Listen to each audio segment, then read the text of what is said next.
Well, the situation at the Fukushima plant is seeing comparisons drawn to the Chernobyl nuclear explosion, which was the world's worst atomic plant disaster. It happened 25 years ago in Ukraine, but the effects of the contamination are still felt today. Well, let's talk now to our correspondents, Aleksey Yaroshevsky, who's in Kiev, and Peter Oliver, who's in Moscow for us. First to you, Aleksey, in Ukraine. We can, of course, see that white plume of smoke over the Fukushima plant from the footage we've been getting in during the day. What can we infer from that? Well, it is really hard to judge yet what this white smoke was caused by, but definitely it reminds us of what happened 25 years ago, quarter of a century, in the Ukrainian town of Chernobyl. Back then, of course, it was the USSR. Now it's part of sovereign Ukraine. The white smoke was indeed coming out of the cracked open reactor after the explosion, which happened early in the morning on April 26, 1986. Indeed, the accident which is now taking place in Japan, it looks like just like the Chernobyl accident, with one exception that in Japan there's far more of this white smoke coming out of the reactor, as we've seen at the different pictures shown by the Japanese television all throughout the day. It is hard to say what caused this explosion yet. We have had no official explanation so far. We've heard a version that it was caused by some explosion of hydrogen cooling systems inside the nuclear facility, but it is really hard to say whether this was so. I've been to several nuclear plants myself, and I've seen those cooling systems. It's hard to imagine that they could produce an explosion like that, as we've seen on the footage from the Japanese television. So of course we're all waiting for some viable explanation of what the explosion was caused by from the Japanese government. OK, let's cross over to Peter now, who's in Moscow for us. Peter, Russia, it has experience, doesn't it, in dealing with such serious atomic emergencies. Has any help been offered to Japan yet?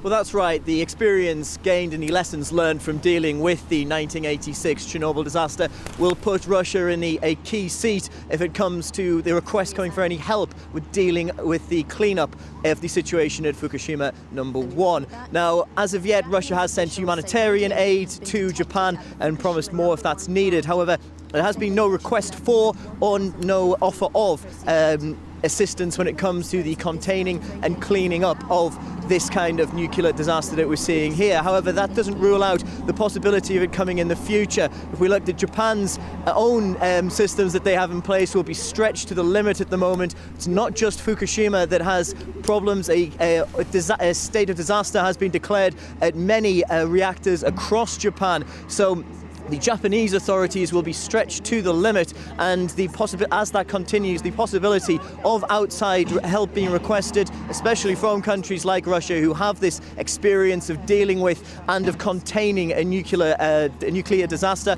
that becomes more and more likely. OK, many thanks, Peter. Let's cross back to you, Aleksey, over in Ukraine for us. At this stage, are there any other similarities that we know of between the incident at Fukushima and that of Chernobyl?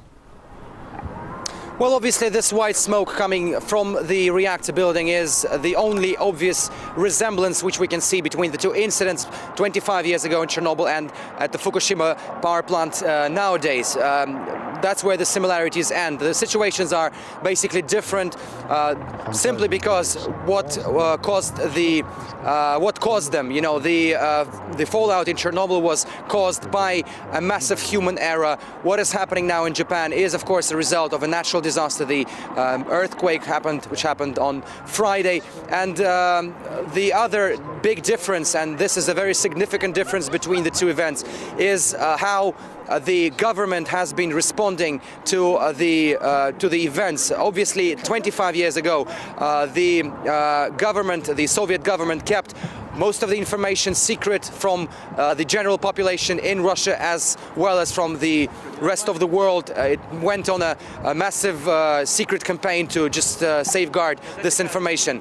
And this is something which we cannot see today, because the Japanese government, even though we have conflicting reports coming from the island of what's happening there, and we have no certainty of what caused this blast, still the Japanese government ordered the evacuation of people from the surrounding areas at the Fukushima region. This didn't happen 25 years ago when 50,000 residents of the town of Pripyat next to the Chernobyl power plant were kept in the town for more than 24 hours, and this of course caused some damage to them. The people were subjected to a great deal of radioactive threat coming from the open reactor. Of course, these mistakes were learned, the mistakes made by the Soviet government, and this is what the Japanese government is hopefully trying to avoid right now. But clearly the situations in Chernobyl and at Fukushima 1 are different, despite what we can see in the pictures from the Japanese television. Well, Aleksey, there are fears, of course, of a nuclear meltdown at the Fukushima plant. Can you explain what that means? Well, the meltdown itself, the nuclear meltdown itself, is a very scary thing for all scientists, as I've been calling it their worst nightmare ever. Indeed, this meltdown is all about the core of the reactor going into an uncontrollable state, and thus causing a nuclear chain reaction first, and then a powerful steam explosion like it happened in Chernobyl. This is like a rodeo. It's trying to control a crazy horse, because nobody knows whether you would be able to get the reactor back under control or not. This did not happen in Chernobyl. This was a result of a failed experiment when the scientists, when the personnel of the power station tried to lower the output of the reactor and then bring it to a temporary halt.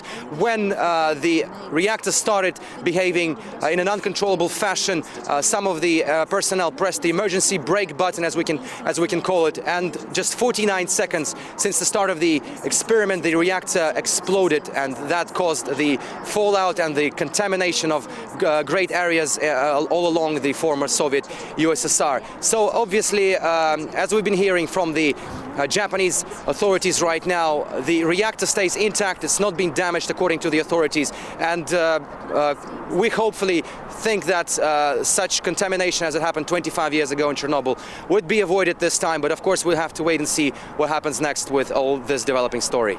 Indeed. One development we do know is that the IAEA is saying that the Japanese authorities are making preparations to distribute iodine to residents near the Fukushima nuclear power plant. Peter, let's cross back to you now, right here in Moscow. Russia's Far East, well, it lies just a few dozen kilometres over the sea from northern Japan. So what measures are being taken there, and how worried are people? Well, that's right. Russia's territory lies very, very close to Japan, and very close to, of course, to where this nuclear disaster has taken place. Now, we've seen a partial evacuation of the Kuril Islands. There's also high alert status in Sakhalin and Russia's Far East. Of course, the major city there, Vladivostok, many people living in that city will be very concerned about how close they are to this disaster that's taken place in northeastern Japan. Now, as it stands at the moment, authorities in Russia's territory are saying they've seen no increase in the levels of radiation recorded in either the Kuril Islands, Sakhalin, or Russia's Far Eastern seaboard. Now, the main thing that needs to be watched for this, and what all of the Russian authorities and people on the ground there will be looking at, is the weather. The one thing that we can't put in place, you can try and close the reactor, you can cover it with concrete, you can try and do whatever you can to stop radiation leaking, but if radiation gets out into the atmosphere, into the air, then it can be carried anywhere by the weather. So all eyes will be looking to see if winds are moving towards Russia or away from Russia, or where they are heading would take any radiation that would be up in the atmosphere. So everybody very concerned and keeping a watchful eye over the conditions of the weather that we will see at the moment. Now, we heard that the Russian authorities are apparently not getting as much information out of Japan as they would really be happy with concerning the situation at Fukushima. Now, the Russian authorities are planning for all possible outcomes from that nuclear reactor there. They are planning to for any foreseeable outcome that would include, I guess, any kind of full-scale meltdown and subsequent explosion and output of radiation that would come from that meltdown. So everything being considered here in Russia, of course, dealing directly and in consultation with the International Atomic Energy Agency, and hopefully trying to gain any information that they can give to their citizens, the Russian citizens on the in the far east of the country, in order to keep them safe and protected should there be any potential risk from radiation. OK, Peter, many thanks for that. Many thanks to both of you, Aleksey Yaroshevsky, who we were speaking to earlier in Ukraine, and Peter Oliver, who's here in Moscow for us.